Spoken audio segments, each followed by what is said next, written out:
parfum beralkohol haram untuk sholat? Apa pandangan ulama mengenai hal ini? Mari kita simak penjelasannya.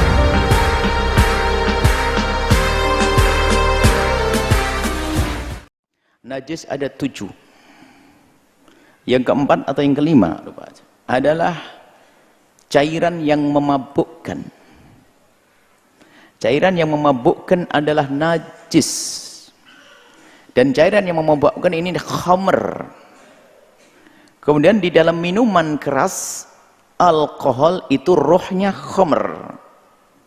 Alkohol yang ada di minuman itu rohnya khamr. Dan khamr haram untuk minum dan najis.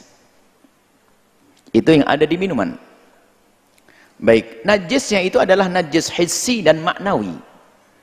Najis hissi, najis zahir menjadikan sebab sholat kita tidak sah, dan maknawi kotor, menjijikkan.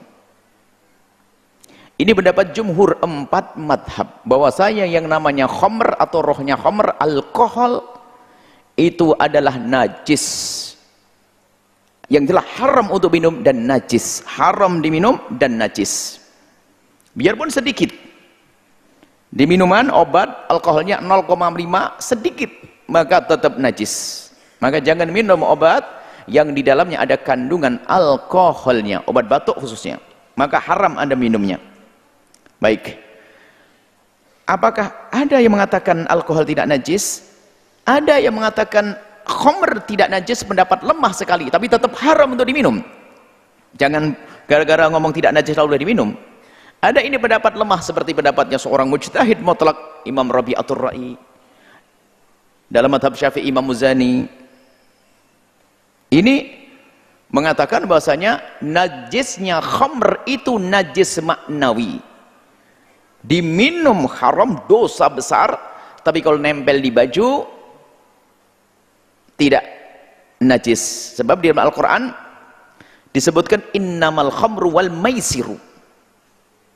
Dijajar innamal khamru wal maisiru. Khamr, perjudian, alat perjudian, azlam dan yang lainnya, ritsun, digambar najis. Sementara yang namanya perjudian bukan najis, bukan najis disentuh lalu kita enggak sah salatnya. Najis maknawi. Maknanya najis maknawi pekerjaan dosa. Ini adalah pendapat lemah. Artinya pendapat lemah ya jangan gampang ngambil pendapat lemah kalau tidak dalam keadaan tertentu. Tapi biarpun Imam Muzani dan Imam Rabi'atul Ra'i tetap mengatakan kalau diminum haram dan dosa gede, dosa besar. Jadi dari ini saja sudah merupakan celah bagi kita. Kalau seandainya Anda ingin menggunakan minyak wangi, duit-duit Anda kalau bisa belinya adalah jangan yang ada alkoholnya. Tapi kalau tiba-tiba Anda disemprot oleh orang ingin nyenengkan Anda dengan minyak wangi yang ada alkoholnya, Anda langsung ikut Imam Rabi'atul Ra'i. Jangan Anda sakiti hatinya. Najis, astagfirullah. Kesian. Yang penting jangan minum minyak wangi. Ini, jadi kalau Anda ini. Kemudian terlepas daripada ini, anggap saja itu kalau kita anggap alkohol yang ada di minyak wangi adalah alkohol yang bisa diminum. Akan tapi di situ ada pembahasan lain. Alkohol yang disebut di dalam minyak wangi, kata ahlinya, sempat kita bertanya yang ngerti kimia dan sebagainya, bahwa alkohol yang, kalau ini salah, salahkan dia, bukan saya. Alkohol yang untuk minyak wangi bukan alkohol yang bisa dikonsumsi. Ini beda. Hanya istilah saja alkohol. Istilah kimianya juga beda, istilah ilmiahnya juga beda. Hanya gampangannya sama-sama alkohol begitu. Sebab alkohol yang biasa dipakai minyak wangi nggak bisa dikonsumsi. Kalau ada orang minum buta itu mati. Artinya alkohol yang ada di minyak wangi adalah bukan alkohol yang biasa dikonsumsi untuk minuman. Maka kalau seperti itu, alkohol yang ada di minyak wangi sama hukumnya seperti spiritus. Nggak boleh Anda minum karena membahayakan, bukan karena najis. Orang boleh minum spiritus 2 gelas? Nggak boleh. Jadi sebetulnya ini masalah ini amat mudah. Cuman tetap namanya orang berhati-hati, ikut jumhur ulama. Barangkali benar itu alkohol, ya pakailah minyak wangi oles yang tidak ada alkoholnya. Pun demikian, jangan terlalu keras dalam hadap dunia ini. Jika ternyata suatu ketika ada orang berikan hadiah kepada Anda minyak wangi yang beralkohol, maka ketahuilah alkohol menurut Imam Rabi'atul Ra'i adalah tidak dianggap najis secara zahir. Memang tidak boleh diminum oleh Imam Muzani, akan tapi di situ juga ada yang mengatakan bahwa dari kalangan ahlinya bahwa alkohol yang digunakan di minyak wangi dan juga kosmetik dan yang lainnya itu bukan jenis alkohol yang bisa digunakan untuk dikonsumsi. Jadi berbeda dalam hal ini. Artinya sangat mudah kalau kita ingin membuka memaafkan lapang hati dalam urusan ini. Jadi kesimpulannya begini, jika Anda belanja usahakan yang tidak ada alkoholnya. Kalau dikasih orang, ya orang ngasih biar senang hatinya, jangan sok nanti menyakiti hati orang juga dosa. Masih ada khilaf dalam hal ini. Kenapa kalau kita masih keras-keras? Apalagi menurut pendapat yang terakhir tadi, kalangan ahlinya. Dan tanyakan setelah ini, pakar kimia, apakah sama alkohol yang digunakan untuk obat batuk dengan alkohol yang ada di minyak wangi? Kata mereka adalah beda. Alkohol itu adalah cairan anggur. Cairan anggur yang diperas, dimasukkan ke dalam botol, disimpan selama seminggu. Setelah melewati proses fermentasi, keluar zat baru, berbuih, muncul zat baru secara otomatis, namanya alkohol. Bukan bahasa Arab. Alkohol, almari, alpokat, bukan bahasa Arab. Apakah alkohol itu najis? Ulama terbagi dua. Ulama Saudi Arabia mengatakan alkohol najis. Maka kalau disemprotkan ke baju, baju itu tidak bisa dibawa sholat. Karena dalam Quran dikatakan innamal khamru wal maisiru wal ansabu wal azlamu rijsun. Khamar itu najis. Ini pendapat pertama. Kalau ada ustadz yang pakai parfum beralkohol, dia pakai pendapat kedua. Makna najis di situ bukan najis aini, bukan najis bendanya, tapi najis maknawi. Makanya zaman Nabi dulu ketika turun ayat tentang haram khamar, ditumpahkan khamar di jalan-jalan. Nabi tidak melarang, padahal sebagian sahabat menginjak khamar itu dan masuk ke masjid, karena waktu itu masjid mereka belum disemen dan banyak yang tidak pakai sandal. Ini kelompok kedua mengatakan alkohol tidak najis. Yang pertama mengatakan najis. Saya condong kepada yang mengatakan alkohol tidak najis. Maka kalau berpendapat alkohol tidak najis, maka boleh dipakai. Tapi saya sendiri memakai minyak wangi yang tidak alkohol. Tidak ada alkohol. Ini minyak wangi, bukan minyak sinyong-nyong. Ini parfum untuk dioleskan ke tangan atau ke hidung.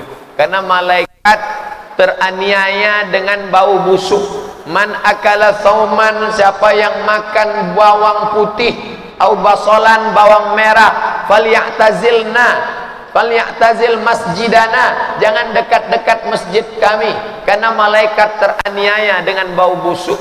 Tangan kita ini mengeluarkan asam, zat asam, maka dipakaikan minyak wangi, bagus. Minyak wangi non alkohol. Tapi kalau ada yang pakai alkohol, pendapat yang kedua tidak najis, karena alkohol najis maknawi, bukan ain. Boleh saja walaupun minyak wangi beralkohol, karena alkohol sudah pernah saya jelaskan najisnya secara makna. Dia najis di zatnya, tidak menajiskan. Diambil daripada riwayat sahih menjelaskan tentang pengharaman khamr. Al-Maidah kalau salah ayat 90 menjelaskan masalah itu. Yang jelas Allah SWT pada saat menurunkan pengharaman khamar, para sahabat memecahkan kendi-kendi khamar mereka dan membasahi tubuh-tubuh mereka, baju-baju mereka, dan seluruh jalan Madinah penuh dengan khamar. Ya, karena pengharaman turun dan mereka saling mengingatkan Allah telah mengharamkan khamar. Kemudian azan sholat, lalu kemudian mereka sholat tanpa membersihkan baju mereka. Maka ulama mengambil mengatakan kalau penggunaan alkohol sifatnya eksternal tubuh, misal untuk membersihkan luka, pakai semprotan minyak wangi, segala itu tidak ada masalah. Apalagi dia begitu kena udara, dia nguap sendiri kan, maka itu tidak ada masalah. Tapi kalau yang masalah kalau diminum, karena dia memabukkan, nah itu berbeda hukumnya. Kalau misalnya antum juga masih ragu dan mau pakai minyak wangi yang tanpa alkohol, tidak ada masalah, banyak dijual tanpa alkohol. Yang penting jangan tinggalkan minyak wangi. Dan kata Nabi SAW, sebaik-baik minyak wangi laki-laki yang lembut warnanya, keras baunya. Memang nyengat laki-laki itu dianjurkan. Nah, kita tahu di hari Jumat kita dianjurkan pakai, ya. Nabi SAW sering pakai setiap hari kalau bersih, dicabut, dipasang gigi palsu, hanya karena gigi palsunya emas misalnya. Ada orang begitu kan ya? Giginya mah apa masalah, tapi mau ditunjukkan kekayaannya supaya kalau senyum emas mungkin. Ini kekurangan tempat penyimpanan emas. Entah kenapa dipakai, tapi ini contoh. Kalau memang dia dalam arti kata mempercantik di sini, memang ompong, memang rusak, harus dicabut, diganti, nggak ada masalah. Setahu saya nggak ada masalah. Jadi jamaah, sebenarnya yang diharamkan itu adalah khamr, minuman keras, bukan berkaitan dengan alkohol. Kemudian berkembang ilmu manusia, lalu mereka menemukan bahwa di minuman keras ini ada alkohol. Makanya hadis itu mengatakan al-khamru ma khamaral aql. Khamr itu yang menutupin akal manusia. Dan alkohol ini ternyata ada dua macam. Itu mungkin yang kuliah di kimia itu tahu jenis-jenis alkohol. Ada alkohol yang diminum, ada alkohol yang mungkin untuk pembersih ya. Untuk apa? Seperti alkohol yang ada di cairan untuk kumur-kumur. Ada cairan yang untuk kumur-kumur itu ada alkohol. Tapi itu mengandung alkohol enggak? Mengandung alkohol, tapi tidak haram. Kemudian khamr ini para ulama beda pendapat. Apakah khamr itu najis atau tidak? Kalau najis berarti haram. Semua yang najis itu haram, itu kaidah. Dan tidak semua yang haram itu najis. Sebagian ulama berpendapat khamr itu tidak najis. Tapi jumhur ulama mengatakan khamr itu najis. Dari mana yang mengatakan khamr itu tidak najis? Padahal Allah mengatakan fa innahu rijsun min amali syaitan. Sesungguhnya dia itu najis dari perbuatan syaitan. Jadi yang najis itu perbuatannya, bukan barang. Sehingga ketika itu di Madinah, pada waktu turun ayat innamal khamru wal maisiru wal ansabu wal azlamu rijsun min amali syaitan fajtanibuh, itu para sahabat menuangkan khamr itu di depan rumah, dibuang sampai mengalir jamaah jalan. Kalau najis gak mungkin mereka melakukan itu, karena di jalan dibuang, yang akan membuat kota Madinah penuh dengan najis pada waktu itu. Maka berkaitan dengan alkohol yang berada di parfum, insya Allah pendapat yang lebih kuat nggak apa-apa, nggak apa-apa, karena dia bukan termasuk alkohol yang memabukkan. Jadi tolong mungkin yang dari kimia, ana mendapatkan penjelasan, ada seorang Ustadz Muhammad Abduh Tuasikal, beliau membahas tentang pembahasan ini dengan sangat baik sekali ya, karena beliau S2-nya di kimia kalau nggak salah waktu itu. Kemudian kalau ke masjid disunahkan pakai parfum, ya buat laki-laki pakai parfum. Boleh beralkohol? Boleh.